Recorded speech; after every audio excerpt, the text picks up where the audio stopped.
Magandang araw mga kagulay, welcome back sa akin channel. Greggy Farmer nga po pala ulit to. Bali nandito tayo sa ating talungan. Update ko kayo dito sa bali 47 days mga kagulay. Ayan. Napruningan na rin siya mga kagulay. Malinis na rin siya sa ilalim. Ayan siya mga kagulay.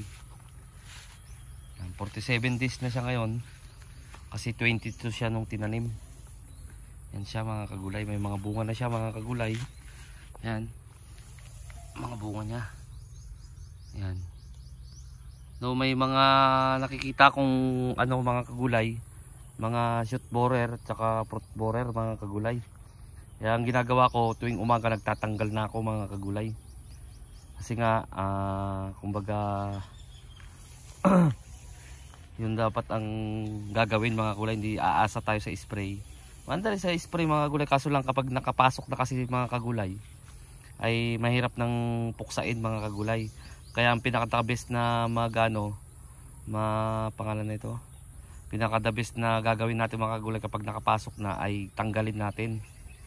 Napakita ko sa inyo mga kagulay yung bunga na may dali ng fruit borer. Fruit borer to mga kagulay. Ito may dali to ng, titingin tayo mga kagulay ng mga may fruit borer o kaya shot borer mga kagulay. Kasi mga ganitong edad mga kagulay talagang ito mga kagulay may dali tayo, may dali siya ng shot borer mga kagulay. Kaya ang ginagawa ko, tinatanggal ko yan mga kagulay. Pero pag tanggal ko yan mga kagulay, talagang sinisigurado ko na makukuha si uod mga kagulay. Ayan, dyan wala mga kagulay, nandito yung uod oh. Ewan ko kung makikita nyo yan.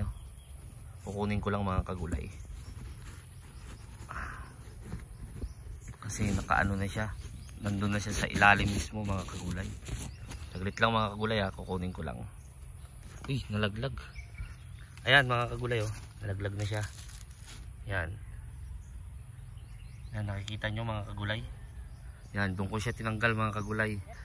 Kaya ito, halimbawa kukuha kayo na hindi nyo sigurado, halimbawa nakuha nyo to mga kagulay, nandito yung uod halimbawa nakapasok, huwag nyo iiwan dito mga kagulay. Kasi kapag naging paro-paro nya ulit, lilipad dyan, iitlog, magiging ano naman siya mga kagulay. Kumbaga talagang dadalihin na naman yan kapag may bunga na mga kagulay. Kasagaran ang dadalihin yan yung bunga na mga kagulay. Kapag sa bunga naman mga kagulay, ang gawin nyo lang, pinaka-the best na gawin doon, ang pag-control mga kagulay. Kaya lagi ko sinasabi sa inyo na madali lang kontrolin tong ganitong insekto mga kagulay. Basta masipag lang kayong masipag lang kayong gumala tuwing umaga, hapon. Kasi sa bunga, mahalata mo kagad dyan sa umagang-umaga kasi yung tae niya ay nasa labas na, kumbaga nakatae na siya, makikita mo kagad sa bunga mga kagulay. Ganoon din sa sa shoot borer mga kagulay, makikita naman yan malalanta. Katulad nito mga kagulay, malalanta siya. Dito banda mga kagulay, hindi ko patapos kuhanan. Nasaan na ba yun nandito? Kasi kagayon na mga kagulay, nag-spray ako ito mga kagulay oh. Yan. Yan siya. Kaya hanapin natin yung may butas niya banda. Dito. Itong butas niya. Ewan ko nakikita nyo kasi hawak-hawak ko yung camera. Kasi makikita nyo kagad dyan. Ito mga kagulay, mapapansin nyo. Yan, katulad nito, hindi ko siya tatanggalin muna. Kaya ibubulsa ko muna siya mga kagulay. Wala kasi akong lalagyan mga kagulay. Hindi yung iiwan natin dyan. Iiwan mo yan dyan, makalabas yung uod. Halimbawa magiging adult na siya uli, pad na naman siya, mangingitlog na naman siya. Paulit-ulit na ganun lang mga kagulay ang gagawin ng fruit and shoot borer mga kagulay. Kaya kailangan kapag magtatanggal kayo, huwag nyong iiwan dyan. Okay lang din naman na iiwan nyo dyan, basta tignan nyo na kagad. Halimbawa nga katulad ko, nagbablog ako, gumagawa ko ng video, hindi ko talaga siya iiwan dyan kasi hindi ko nakuha talaga yung uod niya, pero nandito siya mga kagulay. Ayan, nandyan siya. Kaya ibubulsa ko muna siya mga kagulay. Bali ulitin ko mga kagulay, 47 days to. Dinidiligan namin. Yan ang gamit na yung dilig lang na hindi ganong mga kagulay kasi aabonohan to bukas. Kasi ako, bago dapat mag-abono kasi drenching ang ginagawa ko, kailangan basa muna yung lupa niya. Hindi naman yung basang-basa. Kasi bukas to aabonohan naman siya mga gulay. Wag naman yung tuyong-tuyo tapos mag-aabono kayo kay drenching. Wag naman yung gano'n mga ito. May nadali sa akin mga kagulay. May mga nakalusot talaga. Yan, tatanggalin natin to mga kagulay. Yan. Hanapin nyo lang yung may tae-tae. Doon nyo baliin.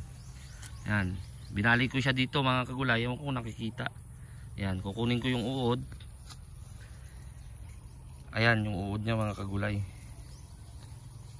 Yan. Pipisain na natin.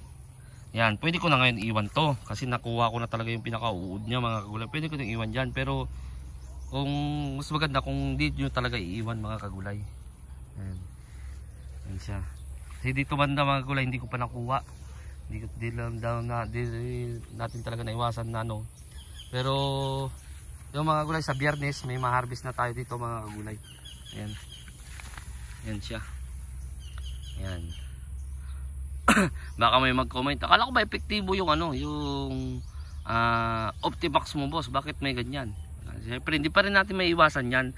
Kaya ang sinasuggest ko, kaya sinasabi ko sa inyo na kung ganyan, kapag nakapasok na kasi kahit ganong napakamahal pa niyang ginagamit nyo, hindi pa rin siya, no? Kailangan na din talaga tanggalin. Tulad nito, meron naman mga kagulay. Ayan. Titignan nyo yung ganyan, no? May tae siyang ganyan unti mga kagulay. Oh. Sigurado, nandyan yung uod niya. Kaya dito nyo babalin banda sa baba. Yan, sa baba nyo babaliin. Okay lang yan mga kagulay kasi mag-ano pa naman yan. Magsasanga pa ulit yan. Yan. Papakita ko sa inyo mga kagulay yung uod niya. Ha? Hindi ko kasi walang tagahawak ng camera eh. Babaliin natin. Hindi ko na tuloy maipakita maigi mga kagulay.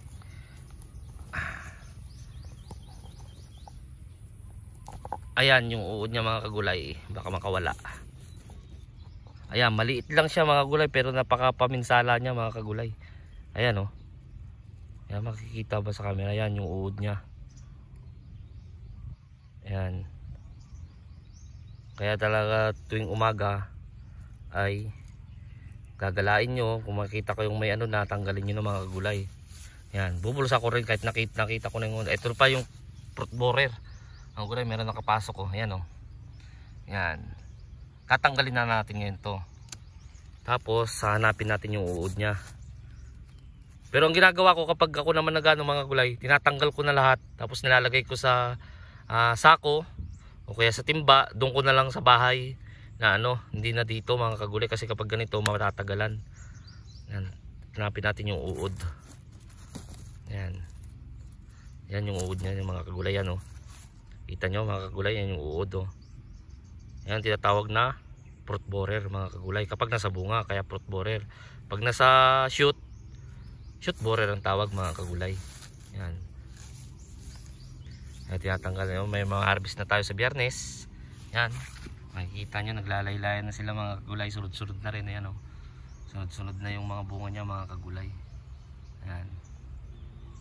So ayun yung update dito sa aking talong na 47 days mga kagulay. Ayan, matangkad siya ngayon. Kasi nung mga nakaraan ay na kumbaga tawagin dito sa Mindanao na saot. Saot ba yung tawag doon? Yung hindi siya tumangkad. Pero ngayon matangkad siya mga kagulay. Ayan. Siya matatangkad siya, may mga bunga na siya. Ayan, sa isang cluster tatlo yung napapatuloy niya kasi tatlo lang yung naging ano niya, bulaklak niya.